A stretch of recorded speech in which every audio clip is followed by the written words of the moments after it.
হরে কৃষ্ণ। যেমন আপনি হয়তো দীর্ঘদিন ধরে এই মাথার এই দিকটা যন্ত্রণা অনুভব করছেন, এই উপর পার্টটা, কখনো কখনো এই দিকটা হয়তো আপনার নার্ভসগুলো দপদপ করছে, এবং কখনো কখনো চোখে তাকাতে সমস্যা হয়, এবং কখনো কখনো এই আপনার পিছনের সাইডটা, কোমরের উপরের দিকটা দুটো দিকেই হয়তো আপনি কষ্ট অনুভব করছেন, এবং কখনো কখনো আবছা দেখছেন। আর সবচেয়ে গুরুত্বপূর্ণ বিষয় যেটা, আপনার মাঝে মধ্যেই ঠিক বুকের যেখানে আপনার হার্ট আছে, এখানে মাঝে মধ্যে আপনার ব্যথা করে ওঠে, সাংঘাতিক ব্যথা হয়। কখনো কখনো কখনো কখনো মনে হয় কোনো জিনিস উঠাতে গেলে মনে হচ্ছে না, মানে আপনার হার্ট বন্ধ হয়ে যাবে, চলাচল বন্ধ হবে, বা শ্বাসকষ্ট হয়ে যাচ্ছে। এরকম কিছু আপনি অনুভব যদি করে থাকেন, আজকে আপনি স্বামী হন বা স্ত্রী হন, যদি আপনার স্বামীরও এরকম লাগছে যে ঘুম থেকে উঠেই বলছে যে আমার মাথাটা ধরে আছে, মাথার উপরের দিকটা যন্ত্রণা করছে, এবং কখনো কখনো এই আপনার কোমরের উপরের পোর্শনটা দুটো দিকেই ব্যথা ব্যথা হচ্ছে, চাপা চাপা ব্যথা লাগছে, এবং কখনো কখনোই হার্টে ব্যথা হচ্ছে, এটাকে বলতে গেলে আপনি স্ত্রীর সঙ্গ যে করছেন, যতটা আপনার শরীরে বীর্য উৎপন্ন হয়ে আছে বা উৎপন্ন হচ্ছে, তার থেকে বেশি আপনি খরচা করছেন। অর্থাৎ যতটা আপনার শরীরের ক্যাপাসিটি, যতটা বীর্য আপনার শরীর থেকে বেরিয়ে গেলে আপনার শরীরটা সুস্থ থাকতে পারে, তার থেকে আপনি বেশি উপভোগ করে নিচ্ছেন কামনায়, এবং সেই কামনা ভোগ করতে গিয়ে আপনার শরীরের মধ্যে যেই জিনিসটা দিয়ে রক্ত তৈরি হচ্ছে, সেই জিনিসটা মানে বাইরে বেরিয়ে যাচ্ছে বলে রক্তটা আপনার হয়ে যাচ্ছে কি কমজোর। রক্তটা কমজোর হয়ে গেলে কি হার্টের মধ্যে সেই পরিমাণ, যতটা স্পিডে যেই শক্তিটা দরকার, সেই শক্তিটা হার্ট পাচ্ছে না বা রক্তটা পাচ্ছে না। সেই জন্যই আপনার হার্টে ব্যথা করছে, এবং হার্টে ব্যথা করছে যেহেতু, আর দ্বিতীয় হচ্ছে যেটা বললাম, আপনার যে মাথাটা ব্যথা করছে, কেননা আপনি যে ভাবনাটা করলেন, আপনি এখন স্ত্রীর সাথে কামনায় লিপ্ত হচ্ছেন, তো তখনই আপনার ব্রেনের সেলগুলো একটা হরমোন তৈরি করছে আপনার এই বডির থেকে, আপনার এই শরীর থেকে, আপনারই খাদ্য যে খেয়েছেন সেই খাবারের থেকে যে শক্তিটা উৎপন্ন হয়েছে, রক্ত তৈরি হওয়ার আগে পর্যন্ত একটা মোমেন্ট থাকে, ওই সময়টা আপনার বীর্য তৈরি করার কাজে লাগে। তো তখন এটা ব্রেন থেকেই আপনার সৃষ্টি হয়, কারণ আপনি আপনার দিমাগে ভেবে নিয়েছেন এখন আপনি সেক্স করবেন বা স্ত্রীর সঙ্গ করবেন, তো সঙ্গে সঙ্গে আপনার শরীর থেকে সেই জিনিসগুলোকে টেনে নিয়ে বা মন্থন করে বা ক্যাপচার করে সেই বীর্যটাকে উৎপন্ন করলো। এবার যেহেতু ব্রেনের মধ্যেই আপনি ভাবনাটা ভাবলেন, আর ব্রেন থেকেই আমাদের এই শরীরটা চালানো হচ্ছে, তো সেখান থেকে যেহেতু আপনার বীর্যটা উৎপন্ন করার জন্য কাজ করা শুরু করে দেয়, এবং আপনার শরীরটা দুর্বল করলেন কিছু সময়ের জন্য, এবং যতক্ষণ পর্যন্ত সেই বীর্যটা বা সেই শক্তিটা কমপ্লিট না হচ্ছে শরীরের রক্ত চলাচল সঠিকভাবে করার জন্য, বা হার্টকে ঠিকমতো পাম্পিং করে সারা শরীরের মধ্যে সেই শক্তি পৌঁছানোর জন্য যতক্ষণ কমপ্লিট না হচ্ছে, ততক্ষণ কিন্তু আপনার এই মাথা ব্যথা, হার্টের ব্যথা বা কোমরের পিছন দিকটা ব্যথা, এগুলো হতে থাকবে। তাহলে আপনাকে কি করতে হবে, যে আপনি কি সেক্স করবেন না? অবশ্যই করুন। আপনার সব সময় সব বয়সে সব কিছু সমপরিমাণ করা যায় না। আপনার বয়স অনুযায়ী আপনার শরীর কতটা দিতে পারছে, কতটা আপনি অনায়াসে, ততটা আপনার বীর্য বেরিয়ে গেলেও আপনার শরীরের মধ্যে তেমন ক্লান্তি বা দুর্বলতা আসছে না, বা শরীরের মধ্যে এই সমস্ত জিনিস দেখা দিচ্ছে না। ওই সময় আপনি ততটা সময় গ্যাপ দিয়ে সেক্সটা করুন। হতে পারে আপনার সেই শরীরটা চলাচল করার জন্য সঠিকভাবে আপনার হয়তো 15 দিন সময় লাগতে পারে, আপনার 1 মাস সময় লাগতে পারে, আপনার আবার 20 দিনও হয়ে যেতে পারে। তো এতটা সময় গ্যাপ দিয়েই আপনাকে একবার করে সহবাস করতে হবে, এবং সেজন্য আপনার স্ত্রীকেও আপনার সহযোগিতা করতে হবে। যদি স্ত্রী সহযোগিতা না করে, স্ত্রী যদি আরও কামুক হয়, তার যদি আরও বেশি সেক্স করার ইচ্ছা করে, তাহলে কিন্তু মানে দুজনেরই বিপদ। দুজনের বিপদ মানে কি, তারও শরীরে ক্ষতি হবে, কেননা তারও সেই মন্থনের সময়, সেই সেক্স করার সময় কিন্তু তারও শরীর থেকেই কোনো একটা রস খরিত হয় এবং ঘর্ষণ হয়। এতে তারও শরীরের মধ্যে ক্লান্তি, দুর্বলতা আসবে, এবং আপনার মধ্যে আসবে। আপনার মধ্যে যখন রক্তের মধ্যে শক্তিটা অনেকটা কমে যাবে, এবং হার্টে বেশি পরিমাণ ব্যথা হবে, মাথায় বেশি পরিমাণ ব্যথা হবে, তখন কিন্তু আপনার স্নায়ু বন্ধন যে কোনো সময় ডিসকানেক্ট হয়ে যেতে পারে, অর্থাৎ আপনার আত্মা থেকে আপনার হার্টের ডিসকানেক্ট হয়ে যেতে পারে, অর্থাৎ সেটা ছিন্ন হয়ে যেতে পারে। আর যখনই সেই আত্মার থেকে আপনার হার্টের যে পাম্পিং মেশিন বা রক্ত যে চলাচল করছে যেই শক্তির বলে, সেটা যখনই ছিন্ন হয়ে যাবে তখন কিন্তু আপনার মৃত্যু হয়ে যাবে।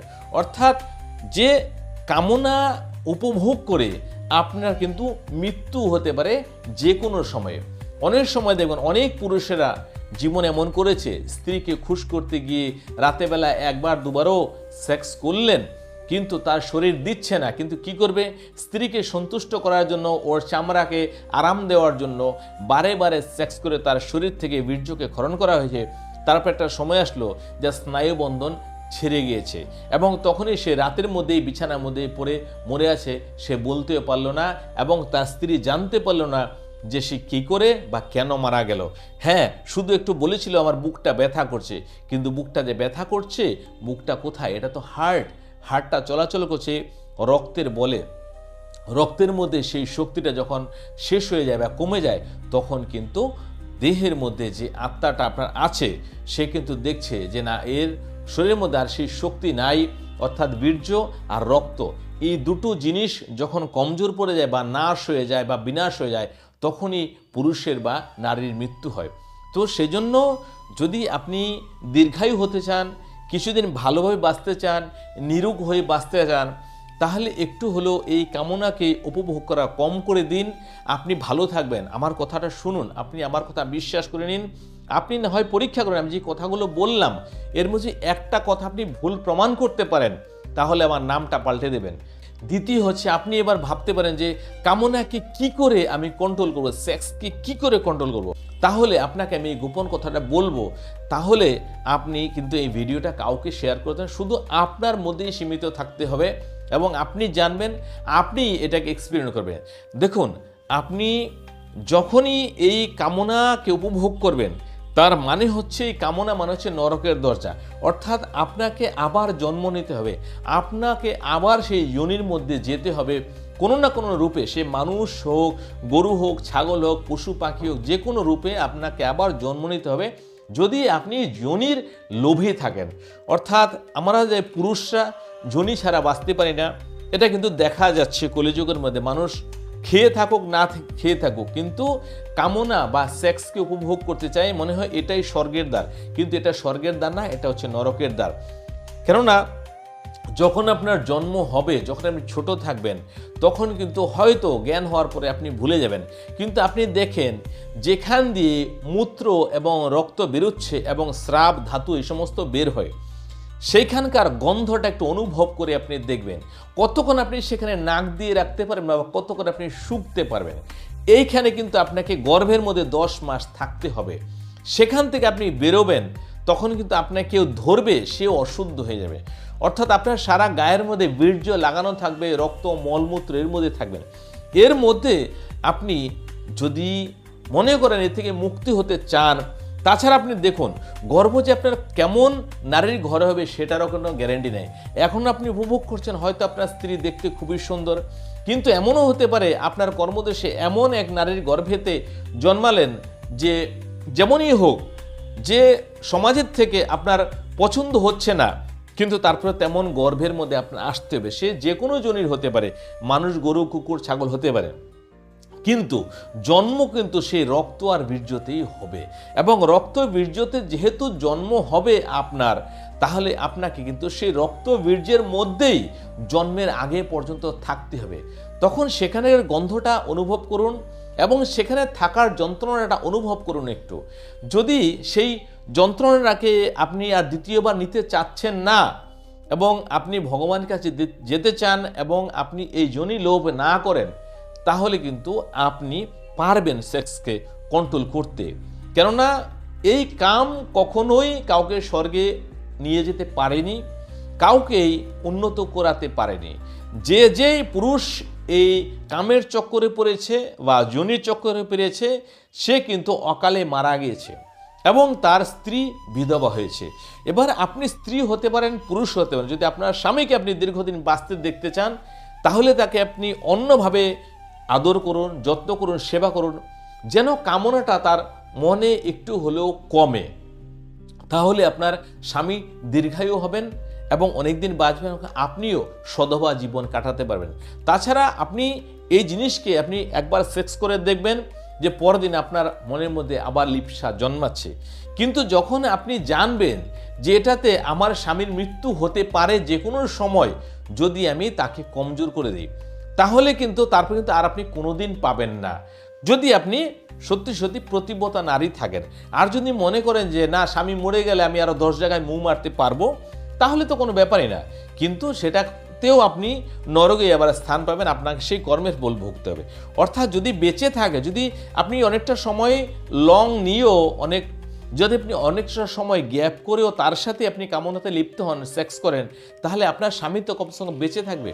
তো এই দিকটা স্বামী এবং স্ত্রী দুজনকে যত্ন নিতে হবে, নিজেকে বাঁচার জন্য, নিজের বংশ পরম্পরার মান সম্মান রাখার জন্য এবং নিজের শরীরকেও ঠিকমতো সুস্থ রাখার জন্য।